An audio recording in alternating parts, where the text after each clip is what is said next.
Hello everyone and welcome back to DET Coach's Beginner's Guide to the Duolingo English Test.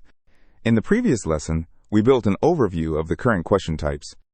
In this lesson, we'll learn what adaptivity means and how to respond when the question type changes.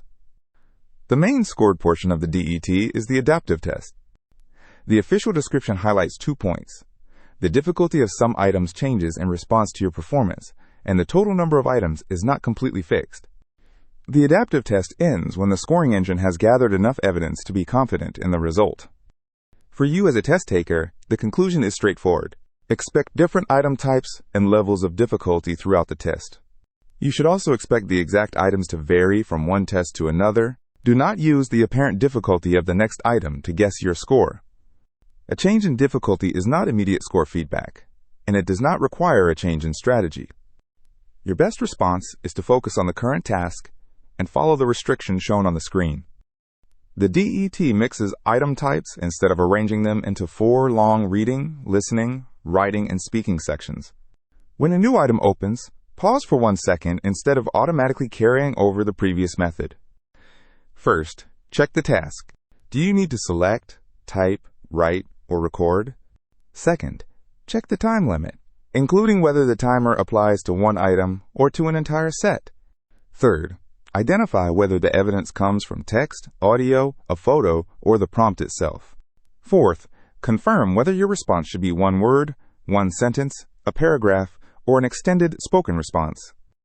These 4 checks tell you what to do before you begin answering. Now, let's practice switching between 4 very different question types. Read and select asks you to decide whether the word on the screen is a real English word. You have 5 seconds and choose only yes or no. No explanation is required. If interactive writing appears next, read the main prompt and prepare for an extended written response. You have 30 seconds to read, then 5 minutes for the main response, and 3 minutes for the follow-up. That means you must shift from the pace of a quick recognition item to the pace of a developed writing task. Listen and Type asks you to hear 1 sentence and type it as accurately as possible. Its 1-minute limit covers playback, typing, and checking, so the goal is accurate transcription rather than paraphrasing. If the speaking sample appears next, read the prompt and prepare to record a developed spoken response. You have 30 seconds to prepare and up to 3 minutes to speak. Plan a position, reasons, and examples instead of trying to reproduce every word from the previous listening task. Every change of question type requires a quick reset of your first action. Several common mistakes can make question type switching harder than it needs to be. The first is guessing your score from the next item's apparent difficulty and changing your strategy because of that guess.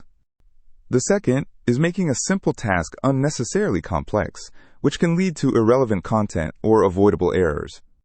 The third is carrying the pace of several short items into an extended writing or speaking task. Another mistake is panicking when the item type changes and forgetting to check the task, time limit, material, and response format. If the next item suddenly seems easier, treat the change as normal. Complete the current item according to its own task and restrictions. Before every answer, ask 4 questions. What is the task? How much time do I have? Where does the evidence come from? And what response format is required?